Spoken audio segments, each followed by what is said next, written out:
اور اس میں کوئی شک نہیں ان 10 دنوں میں سب سے بڑی عبادت وہ حج ہے، جس کو اللہ تعالیٰ نصیب فرمائے اور جس کے مقدر میں فرمائے۔ حج ان 10 دنوں کی سب سے بڑی عبادت ہے۔ عرفات کی ایک دن کی حاضری وہ 10 لاکھ دن کی حاضری یا 1 لاکھ دن کی عبادت کے برابر ہوتی ہے۔ اور عرفات کے دن کی حاضری میں اللہ تعالیٰ کا ارشاد ہوتا ہے، میرے بندو آج اتنے گناہ لے کر آؤ، جتنے بارش کے قطرے، جتنے درختوں کے پتے، جتنے ریت کے ذرے، جتنے گردش ایام میں جب سے ٹائم شروع ہوا ہے اس میں بننے والے دن اور رات، اور یہاں کے توبہ کرو میں سب معاف کروں گا۔ اور عرفات کے دن جتنا شیطان ذلیل ہوتا ہے اتنا کسی دن بھی ذلیل نہیں ہوتا۔ اور میرے محبوب صلی اللہ علیہ وسلم نے یہ دن حج کا، عرفہ کا، زور اثر کٹھی پڑھ کے پھر سارا دن شام تک کوئی 5-6 گھنٹے مسلسل دعا مانگی، اور آپ نے فرمایا اس وقت میرا اللہ میرے صحابہ پہ فخر فرما رہا ہے، اور قربان جاؤں خطاب کے بیٹے پر، فرمایا اور عمر بن خطاب پہ اس وقت میرا اللہ خاص طور پہ خوش ہو رہا ہے، اور خاص طور پہ عمر بن خطاب پہ اللہ تعالیٰ فخر فرما رہا ہے۔ تو ان 10 دنوں میں جسے اللہ حج میسر فرما دے تو اس سے بڑی عبادت کوئی نہیں۔ حج میسر نہیں ہے تو پھر ان 10 دنوں میں نومی کا روزہ رکھنا، ان 10 دنوں میں روزے رکھنا، اس میں نوافل کی کثرت، صدقے کی کثرت، پھر قربانی، یہ سارے اعمال ان 10 دنوں میں انتہائی محبوب ہیں۔ جنہیں اللہ سعادت دے دے حج کی، بار بار جائیں، تابعوا بین الحج والعمرہ، حج عمرہ آگے پیچھے کرو، آگے پیچھے کرو۔ ایک بہت بڑا طبقہ ہے جو یہ کہتا ہے کہ ایک دفعہ فرض ہے اس کے بعد کوئی ضروری نہیں۔ میں کب کہتا ہوں کہ ضروری ہے؟ ضروری نہیں ہے، لیکن ضروری کا مطلب فرض نہیں ہے، لیکن اللہ اس کے رسول کو پسند ہے کہ اس کے گھر بار بار آیا جائے، بار بار حاضری دی جائے۔ اللہ کے نبی کو تو آخر عمر میں جا کے موقع ملا، اس کے بعد آپ دنیا سے تشریف لے گئے۔ اگر آپ اس کے بعد زندہ رہتے تو یقیناً آپ ضرور حج کرتے، چونکہ آپ نے جتنے سال مکہ میں گزارے آپ نے ہر سال حج کی، نبوت کے اعلان سے پہلے بھی اور نبوت کے اعلان کے بعد بھی آپ نے مسلسل حج کی، اور 4 عمرے آپ نے فرمائے زندگی میں، اکبر میں 4 عمر۔ ایک عمرہ مدینہ سے خاص طور پر تشریف لائے جس کو ہم صلح حدیبیہ کہتے ہیں، وہ ہو نہیں سکا لیکن آپ نے وہیں عمرے کا کام پورا کیا، سر مڑائے، احرام کھولے، پھر اگلے سال آپ اس کی قضاء کے لیے تشریف لائے۔ پھر ایک عمرہ آپ نے فتح مکہ کے بعد جعرانہ سے احرام باندھ کے تشریف لائے اور عمرہ کیا، اور ایک عمرہ آپ نے اپنے حج کے ساتھ کیا۔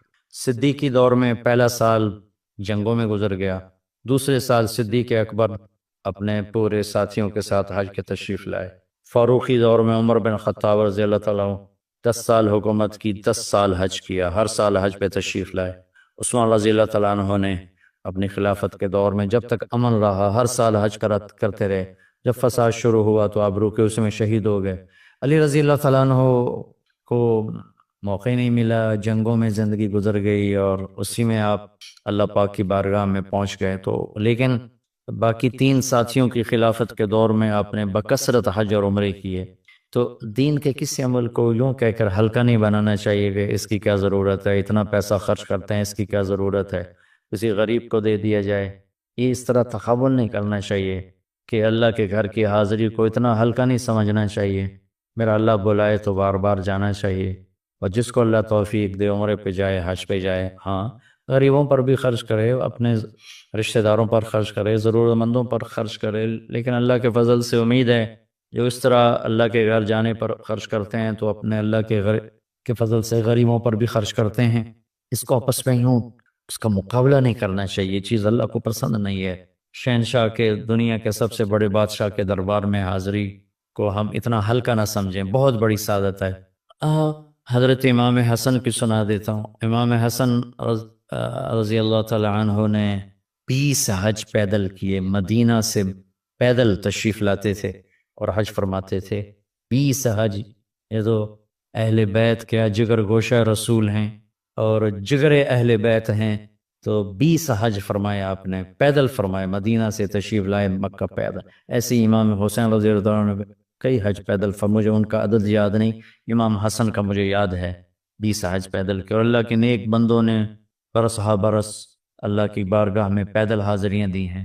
تو ان 10 دنوں میں عبادت کا ذوق بڑھنا چاہیے، نوافل بڑھائے جائیں، ذکر بڑھائے جائے، تلاوت بڑھائی جائے، ہمت ہو تو روزے رکھے جائیں، خاص طور پہ 9 تاریخ کا روزہ پچھلے سال کے سارے گناہ معاف ہو جاتے ہیں، یہ ایک دن کا جو روزہ ہے۔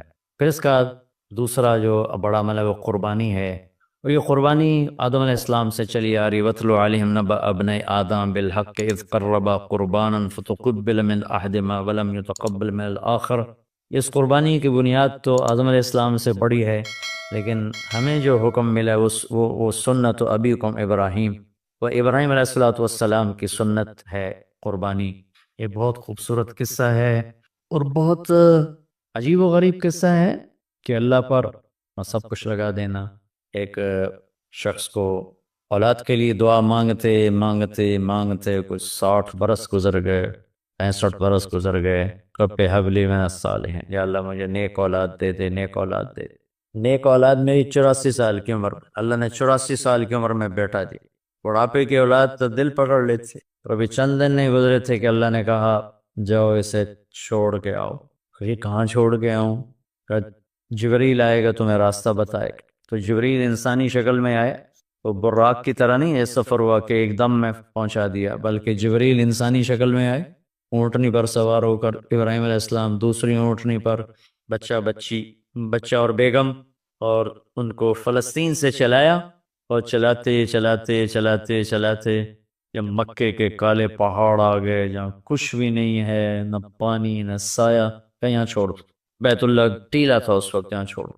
تو ابراہیم علیہ السلام جو آگ میں ڈلتے ہوئے نہیں گھبرائے، یہ بات سنی تو گھبرا کر کہنے لگے یہاں کیسے چھوڑ دوں، یہاں تو کچھ بھی نہیں ہے۔ تو جبریل نے کہا جی آپ کے اللہ کی منشا ہے کہ اس بچے کو یہیں چھوڑ دیا جائے۔ تو نے وہیں چھوڑا اور واپس چل دیا۔ حضرت ہاجرہ حیران پریشان ہو گئے، کہاں چھوڑ کے جا رہے ہو، کیوں چھوڑ کے جا رہے ہو؟ جواب نہیں دے رہے، 3 میل ان کے ساتھ چلتے نہیں، وہ جواب ہی نہیں دے رہے۔ 3 میل کے بعد ان کو یاد آئی یہ تو اللہ کے نبی ہیں۔ اللہ امرک، ابراہیم کا یہ اللہ کا حکم ہے؟ کہاں اللہ کا حکم، اذن لن یضیعنا اللہ، جاؤ پھر اللہ مجھے ضائع نہیں کرے۔ اس طرح بنیاد رکھی، بچے کو ایسے جنگل میں چھوڑا۔ جب وہ بڑے ہو گئے تب حکم آیا جاؤ ذبح کرو۔ تو اب آپ کی عمر ہو چکی ہے کوئی 92 سال یا 94 سال، 90 پلس ہے، 100%۔ فلسطین سے چلے مکہ جا رہے ہیں، کیا کرنے جا رہے ہیں؟ بچہ ذبح کرنے جا رہے ہیں، کوئی مرغی اور بکرا ذبح کرنے نہیں جا رہے ہیں۔ پھر ان کو تیار کرا کے مینا کی وادی میں لا کر کہنے کہ بیٹا اللہ کا حکم ہے تمہیں ذبح کر دو۔ تو بیٹے نے کہا یا ابت افعل، تو آپ کر دیں جو کرنا ہے۔ ابراہیم علیہ السلام کہنے کہ تجھے خبر بھی ہے میں کیا کہہ رہا ہوں؟ کہا جی مجھے پتہ ہے، آپ کہہ رہے ہیں مجھے ذبح ہونا ہے تو آپ کے بدلے میں مجھے اللہ ملے گا، وہ آپ سے بہتر ہے، اور دنیا کے بدلے میں جنت ملے گی، وہ دنیا سے بہتر ہے۔ پھر معصوم بچے نے کہا ابا میرے ہاتھ باندھنا، اور مجھے الٹا لٹانا، اور پھر فرمایا کہ مجھے اپنا کرتا اتارا اور کہا کہ یہ میری اماں کو دے دینا، میری نشانی رہے گا، اور آپ اپنے کرتے میں مجھے کفن دے کے ادھر دفن کر دینا۔ تو ان کے ہاتھ باندھے، پاؤں باندھے، الٹا لٹایا، اپنا گھٹنا رکھا ان کی کمر پر، ان کے سر کے بال اٹھائے تھوڑا سا اوپر کر کے نیچے سے چھری چلانے کے لیے، ایک ہاتھ میں بال تھے ایک ہاتھ میں چھری تھی، اور یوں آسمان کو دیکھا کہ اللہ تو مجھ سے ناراض ہو گیا ہے کہ اسماعیل کی محبت نے میرے دل میں جگہ پکڑ لی ہے۔ نہیں میرے مالک، میرے دل میں تیرے سوا کچھ نہیں ہے، اگر میرا کوئی امتحان ہے تو پاس کر دے، میرے دل میں تیرے سوا کچھ نہیں ہے، اور اگر تم مجھ سے ناراض ہے تو اپنی ناراضگی دور کر دو، چھری چلا دو۔ تو میرے مالک نے اسماعیل کو نکال کر چھترے کو ڈال دیا، چھترا، اور آنکھ کھلی تو آنکھوں پر پٹی تھی، کھولی تو آگے چھترا ذبح تھا۔ نبی پاک صلی اللہ تعالی علیہ وسلم قربانی کے موقع پر 2 چھترے، بکرا نہیں، بھیڑ نہیں، گائے نہیں، بھینس نہیں، 2 چھترے ذبح فرماتے تھے قربانی کے، ایک اپنی طرف سے ایک امت کی طرف سے۔ حج کے موقع پر آپ نے 63 اونٹ ذبح کیے، 63، جو ایک اونٹ میں 7 آدمی ہوتے ہیں، ایک اونٹ میں 7 آدمی ہوتے ہیں، تو کچھ 441 42 441 قربانیاں آپ نے کی اپنی طرف سے، اور مالداروں کو پیغام دیا کہ قربانی خوب کرو۔ لیکن ہمارے ملک میں ایک عجب چیز بیل لے لیا، 20 لاکھ کا بیل لے لیا، یہ صرف فخر ہے، ریا ہے، اور بناوٹ ہے، دکھاوا ہے۔ آپ 20 لاکھ کے بکرے خریدیں تاکہ غریبوں کو گوشت پہنچے، 20 لاکھ کا ایک بیل لے کے آپ نے کون سا سمجھداری کا، عقل مندی کا کام کیا؟ وہ کراچی مجھے لے گئے منڈی میں، تو 5-5 لاکھ کے بکرے کھڑے ہوئے تھے، میں تو حیران پریشان ہو گئے، بکرے کی قیمت 5 لاکھ، تو وہ جو مالدار لوگ ہیں ان میں ایک مقابلہ بن گیا ہے اور ایک فخر بن گیا ہے، جی میں 20 لاکھ دا ذبح کیتا، میں 10 لاکھ دا ذبح کیتا، ہم نے تو بھائی 50 لاکھ کا ذبح کر دیا۔ میں آپ سب بھائیوں کی منت کرتا ہوں، اللہ نے آپ کو رزق دیا ہے تو آپ بیوقوف نہ بنیں، آپ اس کو صحیح خرچ کریں۔ آپ 20 لاکھ کے جانور خریدیں، 20 لاکھ کے آپ بکرے لے لیں، 20 لاکھ کے آپ عام درجے کی گائے لے لیں، آپ بھیڑے لے لیں، آپ اونٹ لے لیں، بیل لے لیں، 20 لاکھ کے بیل لے لیں، تو کتنی بڑی قربانی ہوگی اور کتنے غریبوں تک وہ کھانا جائے گا۔ 20 لاکھ کا ایک بیل لے کر آپ نے کیا کمایا؟ کون سی نیکی کمائی آپ؟ تو میں آپ اگر کوئی میری بات پہنچ جاتی ہے کسی ایسے میرے بھائی تک جو ایسا شوقین ہے، یقیناً اس نے اللہ کے لیے بہت بڑا قدم اٹھایا کہ 20 لاکھ خرچ کر دیے ہیں، لیکن تھوڑی سی نادانی سے کام لیا ہے، بلکہ بہت بڑی نادانی سے کام لیا ہے کہ 20 لاکھ ضرب 4-5 من 10 من گوشت پہ لگا دیے، جبکہ اس میں سے 1000 من گوشت نکل سکتا تھا۔ اگر وہ 20 لاکھ کے بکرے لے لیتے، 20 لاکھ کے بھیڑے لے لیتے، چھترے لے لیتے، دمبے لے لیتے، 20 لاکھ کے گائے عام خرید لیتے اور بچڑے لے لیتے، تو کتنے غریبوں تک یہ گوشت چلا جاتا۔ تو یہ میرے ملک میں یا خاص طور پر شہروں میں، کراچی میں تو پاگل ہوئے پڑے ہیں لوگ۔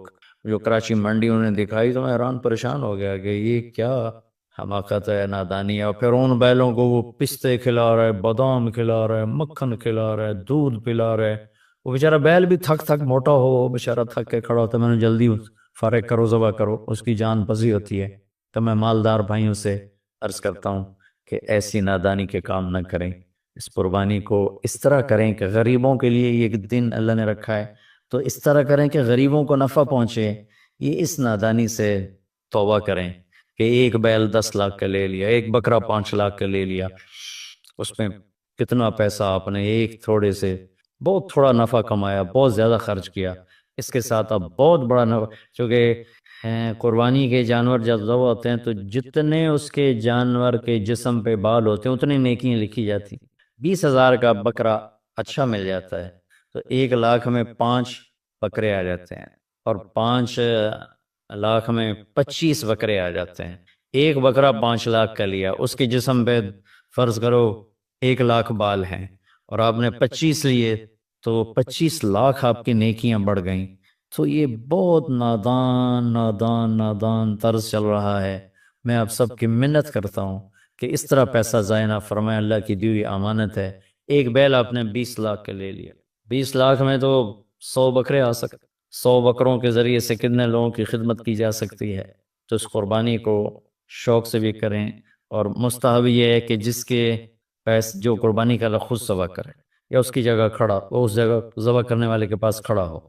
قربانی کے گوشت میں سے قربانی کی قیمت نہ دی جائے، قربانی کی اجرت نہ دی جائے، اجرت اس کے علاوہ دی جائے، اور اس کی کھال کا صدقہ کر دیا جائے۔ جہاں آپ مناسب سمجھیں وہاں آپ اس کا صدقہ کر دیں تاکہ وہ بھی اللہ کے راستے میں خرچ ہو جائے، استعمال ہو جائے۔ تو ان 10 دنوں کی اللہ تعالیٰ نے بڑی فضیلت رکھی ہے، اللہ تعالیٰ ہمیں ان کی قدردانی کی توفیق نصیب فرمائے۔ السلام علیکم ورحمۃ اللہ۔ نبی پاک صلی اللہ تعالیٰ علیہ وسلم قربانی کے موقع پر 2 چھترے، بکرا نہیں، بھیڑ نہیں، گائے نہیں، بھینس نہیں، 2 چھترے ذبح فرماتے تھے قربانی کے، ایک اپنی طرف سے، ایک امت کی طرف سے۔ حج کے موقع پر آپ نے 63 اونٹ ذبح کیے، 63 اونٹ،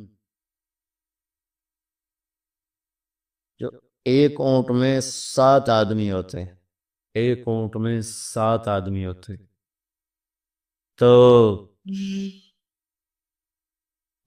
441 441 قربانیاں آپ نے کی اپنی طرف سے، اور مالداروں کو پیغام دیا کہ قربانی خوب کرو۔ لیکن ہمارے ملک میں ایک عجب چیز چل گئی، بیل لے لیا، 20 لاکھ کا بیل لے لیا۔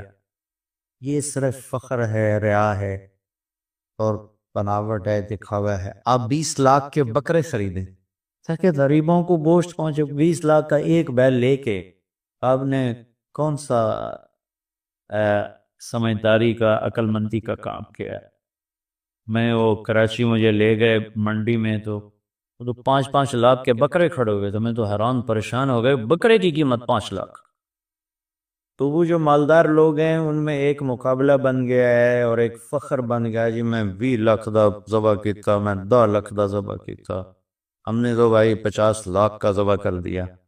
میں آپ سب بھائیوں کی محنت کرتا ہوں، اللہ نے آپ کو رزق دیا ہے تو آپ بیوقوف نہ بنیں، آپ اس کو صحیح خرچ کریں۔ آپ 20 لاکھ کے جانور خریدیں، 20 لاکھ کے آپ بکرے لے لیں، 20 لاکھ کے آپ عام درجے کی گائے لے لیں، آپ بھیڑے لے لیں، آپ اونٹ لے لیں، بیل لے لیں، 20 لاکھ کے بیل لے لیں، تو کتنی بڑی قربانی ہوگی اور کتنے غریبوں تک وہ کھانا جائے گا۔ 20 لاکھ کا ایک بیل لے کر آپ نے کیا کمایا؟ کون سی نیکی کمائی آپ؟ تو میں آپ اگر کوئی میری بات پہنچ جاتی ہے کسی ایسے میرے بھائی تک جو ایسا شوقین ہے، یقیناً اس نے اللہ کے لیے بہت بڑا قدم اٹھایا کہ 20 لاکھ خرچ کر دیے ہیں، لیکن تھوڑی سی نادانی سے کام لیا ہے، بلکہ بہت بڑی نادانی سے کام لیا ہے۔ تو 20 لاکھ ضرب 4-5 من 10 من گوشت پہ لگا دیے، جبکہ اس میں سے 1000 من گوشت نکل سکتا تھا اگر وہ 20 لاکھ کے بکرے لے لیتے، 20 لاکھ کے بھیڑے لے لیتے، چھترے لے لیتے، دمبے لے لیتے، 20 لاکھ کے گائے عام خرید لیتے اور بچڑے لے لیتے، تو کتنے کتنے غریبوں تک یہ گوشت چلا جاتا۔ تو یہ میرے ملک میں یا خاص طور پر شہروں میں، کراچی میں تو پاگل ہوئے پڑے ہیں لوگ، جو کراچی منڈی انہیں دکھائی تو حیران پریشان ہو گیا کہ یہ کیا حماقت ہے، نادانی۔ اور پھر ان بیلوں کو وہ پستے کھلا رہے، بادام کھلا رہے، مکھن کھلا رہے، دودھ پلا رہے، وہ بیچارہ بیل بھی تھک موٹا ہو، وہ بیچارہ تھک کے کھڑا ہوتا ہے، میں نے جلدی فارغ کرو، ذبح کرو، اس کی جان پزی ہوتی ہے۔ تو میں مالدار بھائیوں سے عرض کرتا ہوں کہ ایسی نادانی کے کام نہ کریں، اس قربانی کو اس طرح کریں کہ غریبوں کے لیے ایک دن اللہ نے رکھا ہے تو اس طرح کریں کہ غریبوں کو نفع پہنچے۔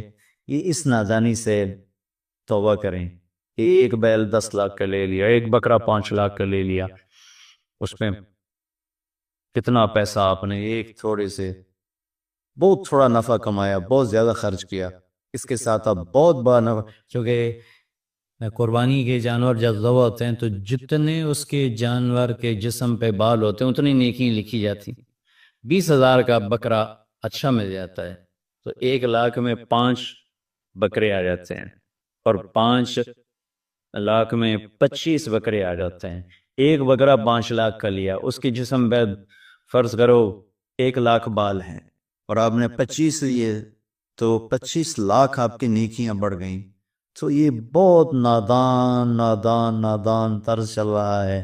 میں آپ سب کی منت کرتا ہوں کہ اس طرح پیسہ ضائع نہ فرمائے، اللہ کی دی ہوئی امانت ہے۔ ایک بیل آپ نے 20 لاکھ کے لے لیا، 20 لاکھ میں تو 100 بکرے آ سکتے، 100 بکروں کے ذریعے سے کتنے لوگوں کی خدمت کی جا سکتی ہے۔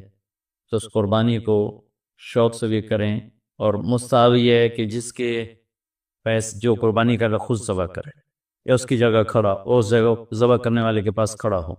قربانی کے گوشت میں سے قربانی کی قیمت نہ دی جائے، قربانی کی اجرت نہ دی جائے، اجرت اس کے علاوہ دی جائے، اور اس کی کھال کا صدقہ کر دیا جائے، جہاں آپ مناسب سمجھیں وہاں آپ اس کا صدقہ کر دیں تاکہ وہ بھی اللہ کے راستے میں خرچ ہو جائے، استعمال ہو جائے۔ تو ان 10 دنوں کی اللہ تعالیٰ نے بڑی فضیلت رکھی ہے۔ اللہ تعالیٰ